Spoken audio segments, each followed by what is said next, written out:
తాకట్లో ఉన్న మీ బంగారాన్ని విడిపించి ఆ రోజు ఆన్లైన్ రేటుకి కొంటాం. Sharma gold company. నమస్కారం, వెల్కమ్ టు సుమన్ టీవీ. నేను గీతాంజలి. నవంబర్ 26వ తారీఖు సుబ్రహ్మణ్య షష్ఠి. ఎంతోమంది ఎదురు చూస్తున్నారు కదా ఈ వీడియో కోసం. ఎందుకంటే స్వామిని సేవించుకోవటం, ప్రత్యేకించి సుబ్రహ్మణ్య షష్ఠి రోజున సేవించుకోవటం అనేది ఎంతో మహద్భాగ్యంగా మనందరం భావిస్తాం. అయితే ఆ రోజు పూజా విధానం ఏంటి? కొన్ని ప్రాంతాల్లో అయితే విశేషంగా సుబ్బారాయుడు షష్ఠి అని అంటారు. కొంతమంది ఏమో కుమారస్వామి పూజ చేస్తారు, కొంతమంది నాగులకు పూజ చేస్తారు. ఇలా రకరకాలుగా పూజలు అనేవి చేస్తారు. అసలు ఆ రోజు విశిష్టత, పూజ చేసే విధానం, నియమాలు ఇవన్నీ కూడా తెలుసుకుందాం. అలాగే ప్రత్యేకించి కళ్యాణం కోసం, అలాగే సంతానం కోసం ఎదురు చూసే వాళ్ళకి ఇది ఒక శుభదినంగా కూడా చెప్తారండి. కొన్ని పరిహారాలు కూడా ఉంటాయంటారు. ఇది తెలుసుకుందాం. వీటన్నిటి గురించి వివరించేందుకు ప్రస్తుతం మనతో పాటు ఉన్నారు ప్రముఖ జ్యోతిష్యులు బ్రహ్మశ్రీ నందిభట్ల శ్రీహరి శర్మ గురువు గారు. వారు గత 15 సంవత్సరాలుగా 30,000కు పైగా జాతక పరిశీలన చేసినటువంటి అనుభవం కలిగిన నిష్ణాతులు. వారితో మాట్లాడి వివరాలు తెలుసుకుందాం. గురుగారు నమస్కారం అండి. వాగర్థావివ సంపృక్తౌ వాగర్థ ప్రతిపత్తయే జగతః పితరౌ వందే పార్వతీ పరమేశ్వరౌ. ఆదిత్యాయ చ సోమాయ మంగళాయ బుధాయ చ గురుశుక్రశనిభ్యశ్చ రాహవే కేతవే నమః. శృంగేరి జగద్గురు పీఠాధిపతులకి, కంచి పీఠాధిపతులకి నమస్కారములు తెలియజేసుకుంటూ కార్యక్రమాన్ని ప్రారంభిద్దాం. గురుగారు, సుబ్రహ్మణ్య షష్ఠి చాలా ఎదురు చూసాం. వాస్తవానికి త్వరలోనే రాబోతోంది. మరి 26వ తారీఖు కదండి, ఇంకా అందులో మార్పు లేదమ్మా. 26వ తారీఖు రోజునే సుబ్రహ్మణ్య షష్ఠి, సుబ్బారాయుడు షష్ఠి. పూర్తిగా ఆ రోజంతా షష్ఠే ఉంది అని కూడా అంటున్నారండి. ఇంక వేరే తిథి మార్పు ఏం లేదమ్మా. చంపక షష్ఠి అని కూడా అంటారు దీన్ని. అంటే అర్థం ఏంటి గురుగారు? ఎందుకని అంటే మనకు భాద్రపద మాసము, వైధృతి యోగము, విశాఖ నక్షత్రము ఆదివారం వస్తే చంపక షష్ఠి అని అంటారు కొన్ని గ్రంథాల ప్రకారం. అదేవిధంగా శతభిష నక్షత్రము ఆదివారము షష్ఠి తిథి గనక ఉండి వైధృతి యోగం గనక ఉంటే దీనిని కూడా చంపక షష్ఠి అని అంటారు. ఈ రోజు నుంచి, అంటే ఈ రోజున చేసినటువంటి దానములు కానీ పూజలు కానీ అనంతమైనటువంటి పుణ్య ఫలితాలు ఇస్తాయి. ప్రవార షష్ఠి అని కూడా అంటారు. అంటే షష్ఠి వ్రతంని ఆచరించడం అనేది ఈ మార్గశిర శుద్ధ షష్ఠి నుంచి మొదలుకొని వచ్చే మార్గశిర శుద్ధ షష్ఠి నాడు విరమింపచేసేది. అంటే ఒక సంవత్సరం పాటు నియమాన్ని పాటించేటువంటిది షష్ఠి తిథి వ్రతముగా సుబ్రహ్మణ్య స్వామిని ఆరాధించే తత్వము ఇది ఉంటుందమ్మా. మరి విశేషాలు తెలియచేయండి. అసలు ఎలా పూజ చేసుకోవాలి, మేము ఏ విధంగా నియమాలు ఏమైనా ఉన్నాయా? ఆ రోజు అసలు ఉదయం లేచిన దగ్గర నుంచి ఏం చేయాలో చెప్పండి. ప్రధానంగా ఈ యొక్క సుబ్రహ్మణ్య స్వామి యొక్క అవతారాన్ని ఈరోజు మనం మననం చేసుకోవాలి. అంటే ఈ సుబ్రహ్మణ్య స్వామి యొక్క అవతార విశిష్టత అంటే తారకాసురుడు గుర్తుకొస్తాడు. తారకాసురుడు బ్రహ్మ గురించి గొప్ప తపస్సు చేసి అప్పటికే సతీ వియోగం కలిగింది పరమేశ్వరుడికి. ఇక భార్య లేదు కాబట్టి ఇక మళ్ళీ ఈ సందర్భంగా ఇంకా వివాహం చేసుకోడు. నాకు మరణం లేకుండా కావాలని అడిగితే ఇవ్వరు కదా దేవతలు. అందుకని ఒక మెలిక పెట్టి అడుగుతుంటున్నారు. ప్రతి మరణంలో కూడా, ప్రతి వరంలో కూడా మరణం అనేది రాకుండా ఎలా అవాయిడ్ చేయాలో అలాంటి వరాలు కోరుకుంటుంటారు. ఇందులో భాగంగా ఈ తారకాసురుడు పరమేశ్వరుడికి, అతని భార్యకి జన్మించిన పుత్రుని చేత నాకు మరణం కలగాలని కోరుకున్నాడు. అప్పటికే సతీ వియోగం జరిగిపోయింది.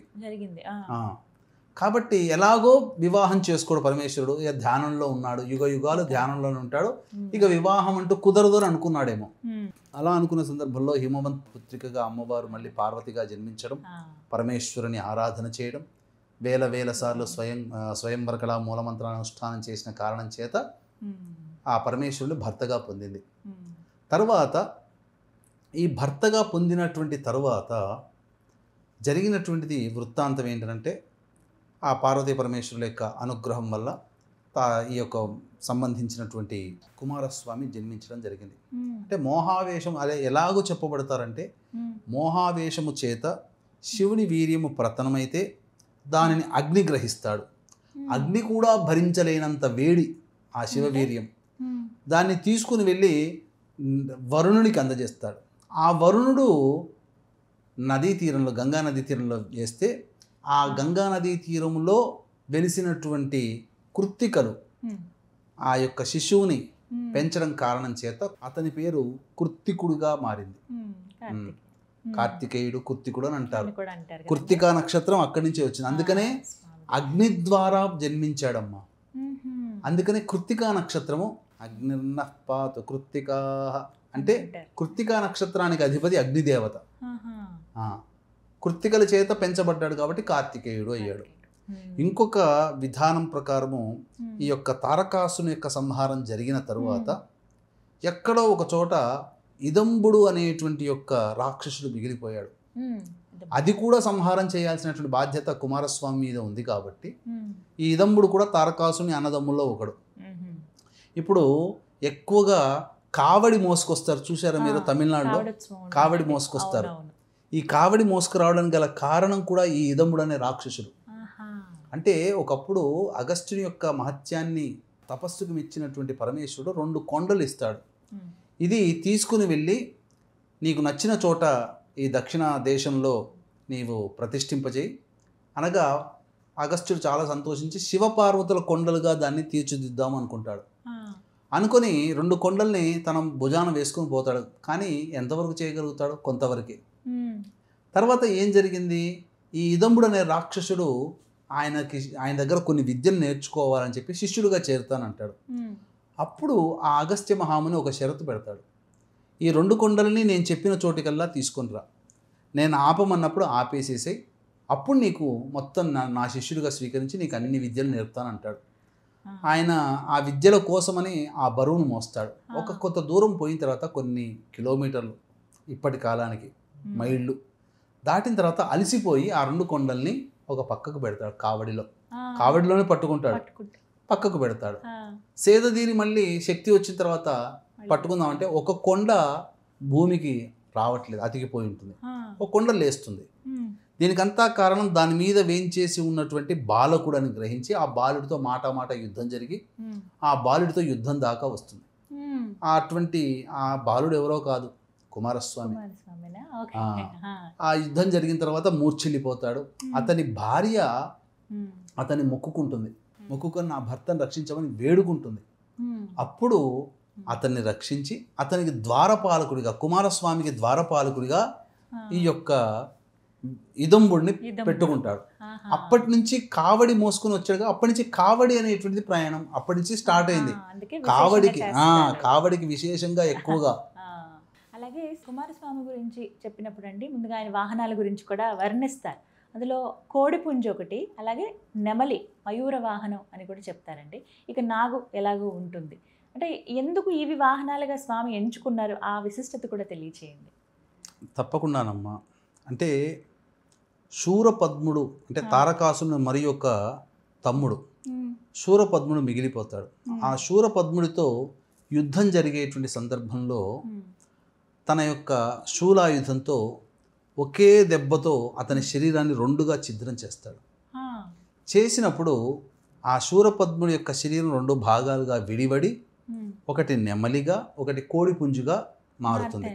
అందుకనే కోడిపుంజుని తన ధ్వజంగా పెట్టుకుంటాడు, నెమలిని తన వాహనంగా చేసుకుంటాడు. అంటే తన దగ్గరికి వచ్చినటువంటి రాక్షసుల్ని కూడా కరుణించగలిగినటువంటి మహానుభావుడు ఈ సుబ్రహ్మణ్య స్వామి. జ్ఞానానికి ప్రతీక. ఎందుకంటే గర్భంలో ఉండగానే పార్వతీ పరమేశ్వరుల సంవాదంలో పార్వతికి బ్రహ్మోపదేశాన్ని చేస్తాడు. ఓంకార ప్రణవం సంబంధించినటువంటి విధానాన్ని తెలియచేస్తాడు. చిన్న పిల్లవాడుగా ఉన్నప్పుడునే ఇది విని గ్రహించినటువంటి సందర్భంలో ఒకసారి బ్రహ్మదేవుడు ఓంకార ప్రణవానికి సంబంధించినటువంటి వివరణలో తప్పుగా చెబితే అతనికి బ్రహ్మకే బ్రహ్మోపదేశం చేసినటువంటి జ్ఞానస్వరూపుడు.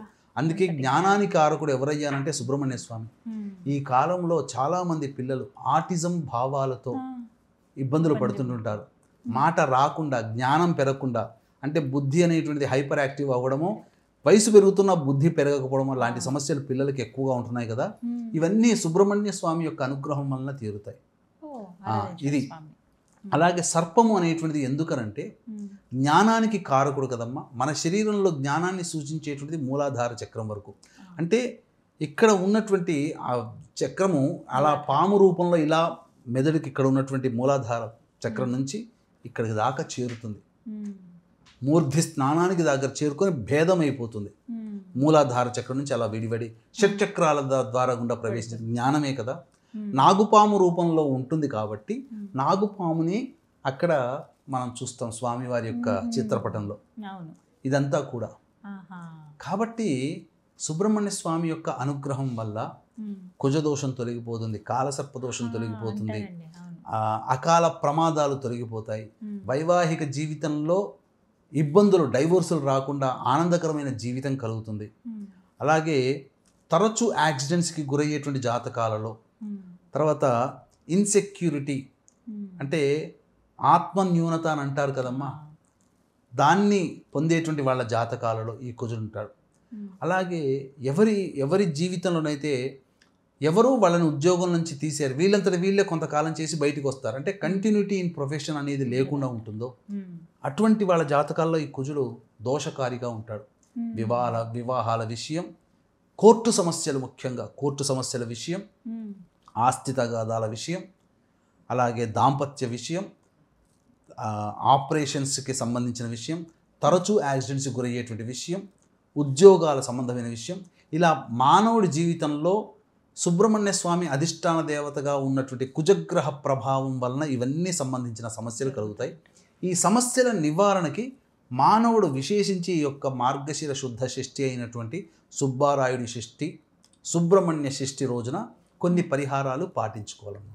పరిహారాలు చేసుకోవాలి. తప్పకుండానమ్మా. అదే ఈ యొక్క సుబ్రహ్మణ్య షష్ఠిని పురస్కరించుకునే మన పీఠం ఆధ్వర్యంలో జాతకరీత్యా కలుగు అన్ని రకాల విద్య, వివాహ, ఉద్యోగ, దాంపత్య, అనారోగ్య సమస్యలకి నివారణకి, మరియు ప్రస్తుతం శని మారిన కారణం, అలాగే గురువు కూడా రాశి మారిన కారణం చేత 12 రాశుల వారికి కూడాను సమస్యలు తప్పవు. ఈ యొక్క 12 రాశులు జన్మించినటువంటి వారికి కూడా సర్వదోష నివారణ పూజలు, హోమాలు జరిపించి శక్తిపాతము చేసినటువంటి కరుంగలి మాల ఇవ్వడం జరుగుతుంది. అవకాశం ఉన్న వాళ్ళు కార్యక్రమ తదనంతరం కాంటాక్ట్ చేసి మీ గోత్రనామాదులు నమోదు చేసుకోవచ్చు. ఇక ఈ యొక్క సుబ్రహ్మణ్య షష్ఠి రోజున ఉదయాన్నే లేచి కాలకృత్యాదులు తీర్చుకొని సుబ్రహ్మణ్య స్వామి దేవాలయానికి చేరుకోవాలి. లేదా రావి చెట్టు కింద నాగుపాము, జంట నాగుపాము విగ్రహ ప్రతిష్ఠ ఉంటుంది కదా, పంచామృతాలతో అభిషేకము జరిపించి, అంటే పంచామృతాలతో అనేది చేయొచ్చు, లేదా అమృతం అని ఉంటుంది, అంటే ఆవు పాలు, ఆవు నెయ్యి, తేనె, ఈ మూడిటితో అభిషేకం జరిపించి చలివిడి లేదా చిమ్మిలి నైవేద్యంగా పెట్టాలమ్మా. ఈ విధంగా చేసి ముఖ్యంగా బ్రహ్మచారికి అభిషేకం అన్ని జరిపిన తర్వాత బ్రహ్మచారికి ఎర్రటి రంగు వస్త్రము, రాగి పంచపాత్ర అంటే గ్లాసు, ఉద్ధరిని, పళ్ళెం, జపమాల, వీలైతే చంద్రమాలతో చేసింది, లేదా బ్రాహ్మడికి ఉపయోగపడేటువంటి చంద్రకర్రతో చేసినటువంటి శృక్స్రువములు అని అంటారు, అంటే హోమానికి వాడబడేటువంటివి, చంద్రకర్రతో చేసినటువంటిది దానము చేసినట్లయితే, ఎర్రగంధము దానము చేసినట్లయితే వాళ్ళకు ఉన్నటువంటి సకల దోషాలు తొలగిపోతాయమ్మా. ఇందులో సందేహమే లేదు. తర్వాత కృత్తికా నక్షత్ర హోమం చేసుకున్న, సుబ్రహ్మణ్య అభిషేకము ఈ రోజున ప్రధానంగా ఆటిజం భావాలతో ఉన్నది కదమ్మా.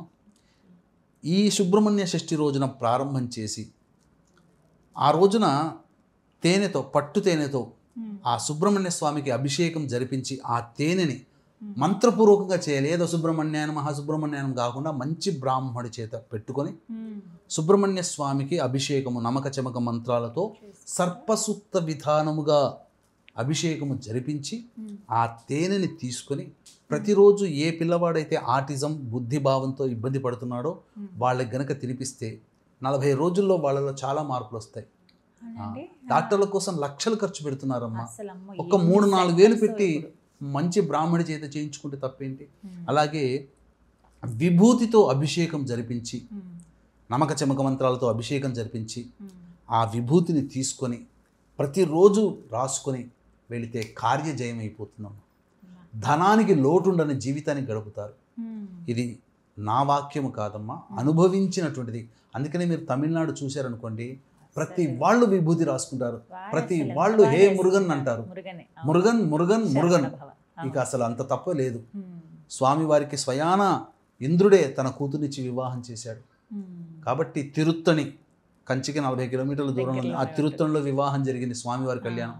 ఈ రోజున ఎవరైతే వివాహం కాకుండా ఇబ్బంది పడుతున్నారో అటువంటి వాళ్ళు సుబ్రహ్మణ్య స్వామి కళ్యాణాన్ని జరిపినట్లయితే ఆ వైభోగమే వేరు. దాంపత్య సమస్యలతో బాధపడే వాళ్ళు సుబ్రహ్మణ్య స్వామి యొక్క వివాహాన్ని జరిపించినట్లయితే ఖచ్చితంగా దాంపత్యం మళ్ళీ పునరుద్ధమవుతుందని చెప్పడంలో ఏమాత్రం సందేహం లేదు. చక్కగా ఈ పరిహారం చాలా దివ్యమైన రోజు కూడా మీరు చెప్పినట్టుగా ఈ అవకాశాన్ని వదులుకోకూడదు. ఎవరు సుబ్రహ్మణ్యుడి ఆరాధన అందరూ చేయాలని చెప్తారండి. ఖచ్చితంగా జీవితంలో ఒకసారి ఆ చేసుకోవాలి. క్షేత్రాలకు ఒక్కసారి వెళ్ళాలని చెప్తారు కూడా. ఆచరించాలమ్మా. అవకాశం ఉంటే క్షేత్రాలకి, లేదంటే ఇంటి దగ్గరలో ఉన్నటువంటి దేవాలయాలకి దేవాలయంలోనే చేసుకోవచ్చు. వెళ్ళొచ్చండి. చక్కగా వివరించారండి. ధన్యవాదాలు గురువు గారు. సర్వం శ్రీ ఉమామహేశ్వర పరబ్రహ్మార్పణమస్తు.